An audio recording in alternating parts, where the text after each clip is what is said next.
नमस्कार। आज की कहानी है रूहानी रिश्ता। जीजा जी यानी मेरी मौसेरी बहन कृष्णा के पति का फ़ोन था। क्या बात है साली जी, आजकल याद ही नहीं करती। तुम्हारी दीदी कुछ बीमार चल रही हैं, बहुत याद कर रही हैं तुम्हें। थोड़ा समय निकाल कर मिलने आ जाओगी तो उसे अच्छा लगेगा। क्या हो गया दीदी को, कोई सीरियस बात तो नहीं? अनायास मेरी आवाज़ में गंभीरता आ गई थी। नहीं, ऐसी भी कोई सीरियस बात नहीं है, तुम परेशान मत हो, लेकिन आ जाओगी तो उसे खुशी होगी। ठीक है जीजा जी, मैं जल्दी ही आने का प्रोग्राम बनाऊंगी, कहकर मैंने फ़ोन रख दिया। सोचने लगी कितने दिन हो गए कृष्णा दीदी से मिले। हाँ, लगभग 2 साल का वक्त बीत चुका है। यह तो विज्ञान की मेहरबानी है कि फ़ोन, मोबाइल, कंप्यूटर, इंटरनेट पर चैटिंग, वेबकैम से प्रत्यक्ष बातचीत हो जाती है। दीदी और मेरे बीच भी फ़ोन पर महीने में 1-2 बार तो अवश्य बातचीत होती थी। अभी कुछ दिन पहले फ़ोन लगाया था, पर दीदी से बात नहीं हो सकी थी। जीजा जी ने ही फ़ोन उठाया था और कहा था तुम्हारी दीदी सोई हुई हैं, आजकल थोड़ा सा काम करने पर ही थक जाती हैं। तबीयत तो ठीक है ना, डॉक्टर को दिखाया? मेरी आवाज़ में चिंता महसूस कर वे बोले, पूरा चेकअप कराया है, चिंता की कोई बात नहीं। फिर मैं भी अपनी पारिवारिक और सामाजिक व्यस्तताओं में खो गई और दीदी का भी फ़ोन नहीं आया। बेशक जीजा जी ने दीदी के स्वास्थ्य के बारे में चिंता जैसी बात से इनकार किया था, लेकिन मुझे अंदर से महसूस हो रहा था कि दीदी के साथ ज़रूर कुछ प्रॉब्लम है, वरना वे खुद फ़ोन पर बात करती। उनसे मिलने की इच्छा बलवती होने लगी। 2 वर्ष में तो मनुष्य के जीवन में कितना कुछ बदल जाता है। पता नहीं दीदी के साथ सब ठीक चल रहा है या नहीं। कृष्णा दीदी और मेरी उम्र में 4-5 वर्ष का अंतर था। एक ही शहर और एक ही मोहल्ले में रहने के कारण हमारा रोज़ ही मेल मिलाप होता था। हम दोनों एक ही स्कूल में पढ़ती थीं। स्कूल घर से 1 किलोमीटर से भी अधिक दूरी पर था, लेकिन हम दोनों पैदल ही बड़ी सहजता से जाती आती थीं। मोहल्ले की और 2-3 लड़कियां भी हमारे साथ चल पड़तीं। बातें करते, गप्पे लड़ाते दूरी का एहसास ही नहीं होता था। शाम को हम सब मोहल्ले के सार्वजनिक बगीचे में इकट्ठे होते, कुछ देर खेलते, कुछ किस्से कहानियाँ सुनते सुनाते और शाम ढलने से पहले अपने अपने घर लौट जाते। कितने ही वर्षों तक हमारी यही दिनचर्या रही। चूँकि हमारे घर फिल्में, नाटक आदि देखने पर पाबंदी थी, अतः दीदी जब भी कोई फिल्म देख कर आती तो उसकी कहानी हमें बगीचे में बैठकर सुनाती। हम सब बड़े चाव से सुनते। ऐसा महसूस होता जैसे वास्तव में हम फिल्म ही देख रहे हों। दीदी की हायर सेकेंडरी की स्कूली शिक्षा पूरी हुई तो उनकी पढ़ाई बंद करा दी गई। घरेलू काम जैसे खाना बनाना, सिलाई बुनाई उन्हें सिखाया जाने लगा, क्योंकि साल 2 साल में उनकी शादी होनी थी। दीदी काफ़ी सुंदर थीं, गोरा रंग, ऊंची कदकाठी, आकर्षक नए नक्श। उन्हें तो कोई भी पहली नज़र में ही पसंद कर लेता। मौसी का कहना था, सिर्फ सूरत से कुछ नहीं होता, सीरत जरूरी है, लड़की में सभी गुण होने चाहिए। 18 वर्ष की होते ही दीदी की शादी तय हो गई। उनके पति पढ़े लिखे कॉलेज में प्राध्यापक थे। उन दिनों लड़के लड़की के माता पिता ही शादी तय करते थे। लड़के लड़की का आपस में देखना, मिलना, बातचीत करना जैसी औपचारिकताओं का महत्व नहीं था। अगर माता पिता को रिश्ता पसंद आ गया तो लड़के लड़की को केवल सूचित किया जाता था, उनकी राय जानने की आवश्यकता नहीं समझी जाती थी। शादी के बाद ही दीदी व जीजा जी ने एक दूसरे को देखा था। जो भी लोग शादी में शामिल थे, सभी ने दबी जुबान से जीजा जी के व्यक्तित्व को लेकर अलग अलग प्रतिक्रिया की थी। जीजा जी का व्यक्तित्व दीदी के सामने एकदम बौना था। गहरा रंग, छोटा कद और कुछ भारी शरीर। कुछ महिलाओं ने तो दबी जुबान में यह भी कह दिया था, कृष्णा के लिए यही लड़का इनको नजर आया, चांद में ग्रहण लग गया सा प्रतीत होता है। कुछ एक इससे भी आगे निकल गई। अपनी कृष्णा की तो छूने भर से मैली हो जाने वाली रंगत है, इसके साथ रहकर तो वह भी काली हो जाएगी। संगत का असर तो होता ही है ना। कनखियों से इशारेबाजी, हंसी ठट्ठा होता रहा, लेकिन इन सबसे बेखबर मौसा मौसी बड़े चाव, उत्साह, उमंग से शादी की रस्मों को पूरा करने में व्यस्त रहे। शादी के बाद जब जब दीदी मायके आती, उनकी खिली खिली रंगत और दमकता चेहरा उनकी खुशहाल जिंदगी के सबूत पेश करते।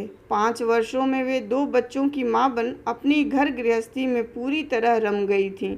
अपने सुखी वैवाहिक जीवन के बारे में बताते हुए वे हमेशा कहती, मैं बड़ी भाग्यशाली हूँ जो मुझे ऐसा पति मिला है जिसमें सभी मानवीय गुण हैं।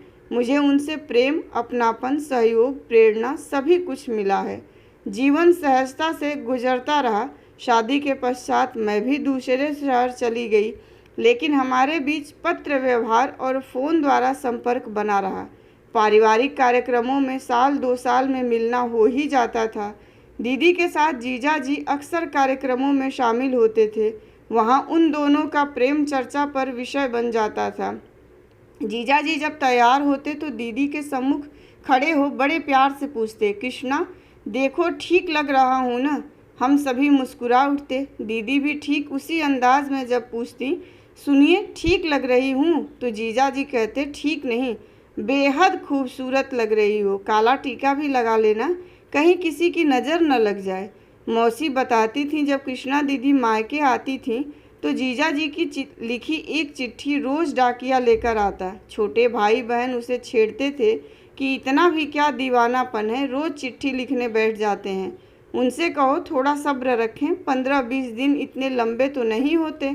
दीदी केवल मुस्कुरा देती, लेकिन उनके चेहरे की लालिमा और खुशी देखकर सभी संतुष्ट होते कि बेटी अपने घर सुखी है। समय का चक्र अपनी गति से चलता रहा। दीदी के बच्चे पढ़ लिख कर उच्च शिक्षित हो गए।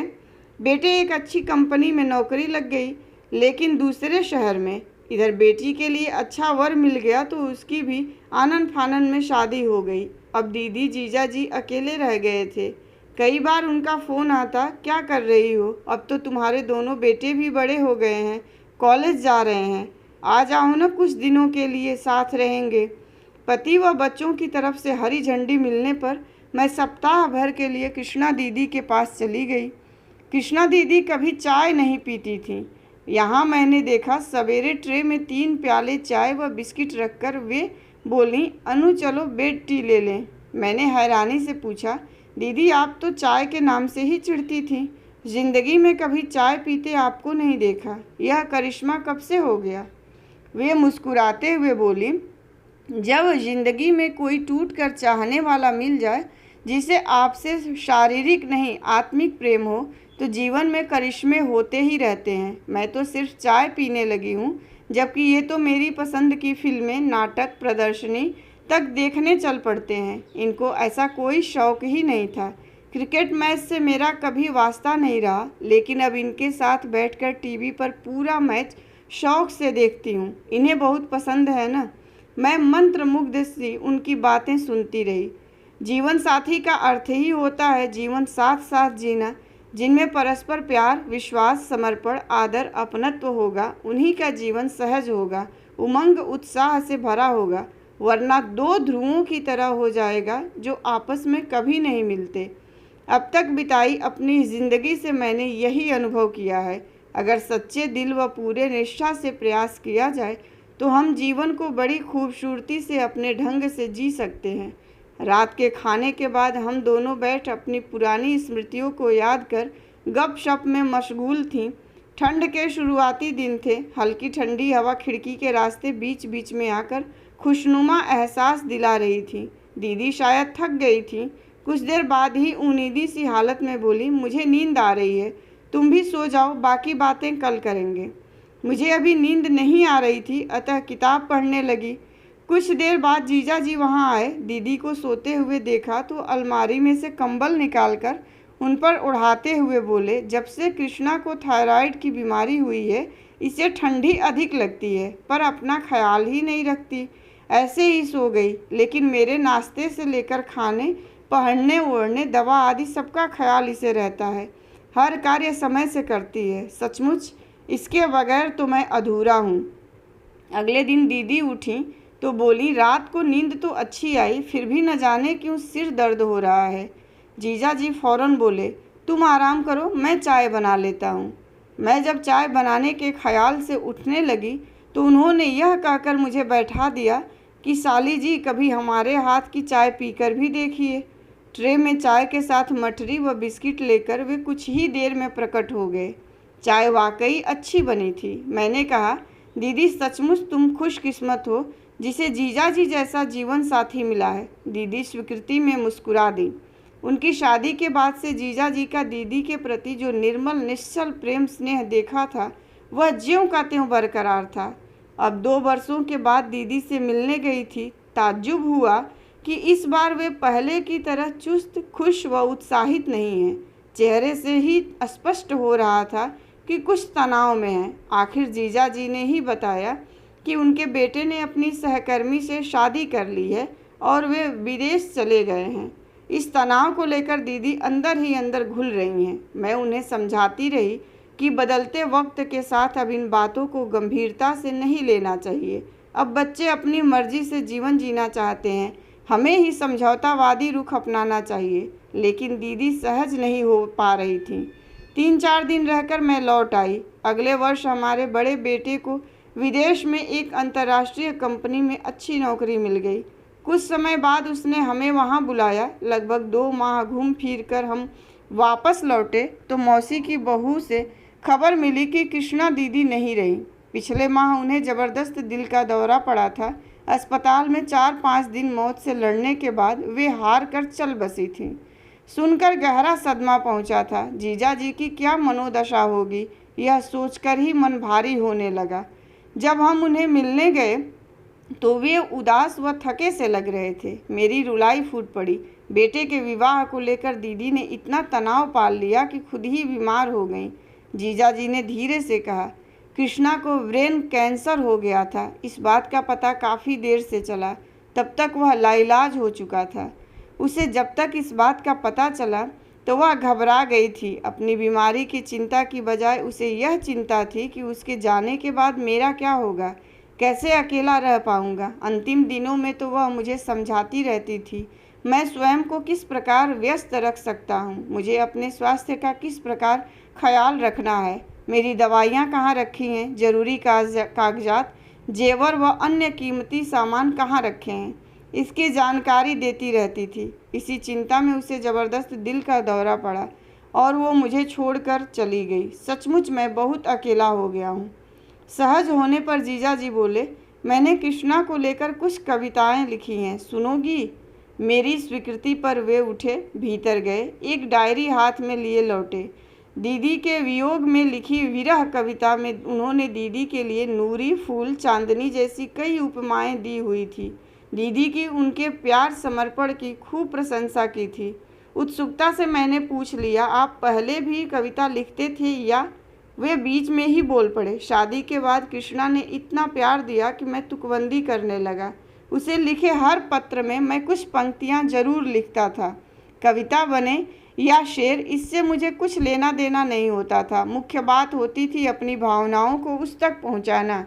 मैंने उससे एक बार कहा था कि मैं जो भी पत्र लिखता हूँ उसे सहेज कर रखना, मुझे बड़ी खुशी होगी, क्योंकि उनमें मैं अपने भीतर का पूरा प्यार, स्नेह, आदर, समर्पण सब कुछ डाल देता हूँ। तुम्हें हैरानी होगी, हृदयघात होने से 1 दिन पहले उसने एक रेशमी बैग में मेरी लिखी सारी चिट्ठियाँ मुझे सौंपते हुए कहा था, यह आपकी अमानत आपको सौंप रही हूँ। पता नहीं कब सांसों की डोर टूट जाए, इसे संभाल लेना, आपसे किया वादा पूरा कर दिया है। जीजाजी ने वे पत्र भी हमें दिखाए जो 35 वर्ष पहले उन्होंने दीदी को लिखे थे। कमरे में दीदी की मुस्कुराती बड़ी सी फ़ोटो लगी हुई थी। जीजाजी उसे बड़े प्यार से निहारते हुए बोले, अस्पताल जाने से 2-4 दिन पहले यह फ़ोटो मैंने ही खींची थी। उस दिन कृष्णा मुझे बेपनाह खूबसूरत लग रही थी। मैंने जब फ़ोटो खींचने की बात की तो फ़ौरन तैयार हो गई। फिर बोली, इस फोटो पर हार मत चढ़ाना, क्योंकि हार तो उसे चढ़ाया जाता है जो यह संसार छोड़कर चला जाता है। मैं तो हमेशा आपके संग ही रहूँगी। आपकी यादों में, सपनों में, बातों में आपने इतना प्रेम जो दिया है, क्या मैं आपको अकेला छोड़ सकती हूँ?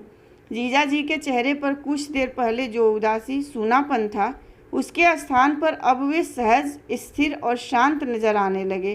कुछ देर की चुप्पी के उपरांत वे बोले, पहले मुझे लगता था कि कृष्णा के बिना मैं जी नहीं पाऊंगा, लेकिन अब महसूस होता है कि वह तो मेरे साथ ही है। उसकी मधुर स्मृतियाँ मेरे हर क्रियाकलाप में मेरे आसपास हमेशा रहती हैं।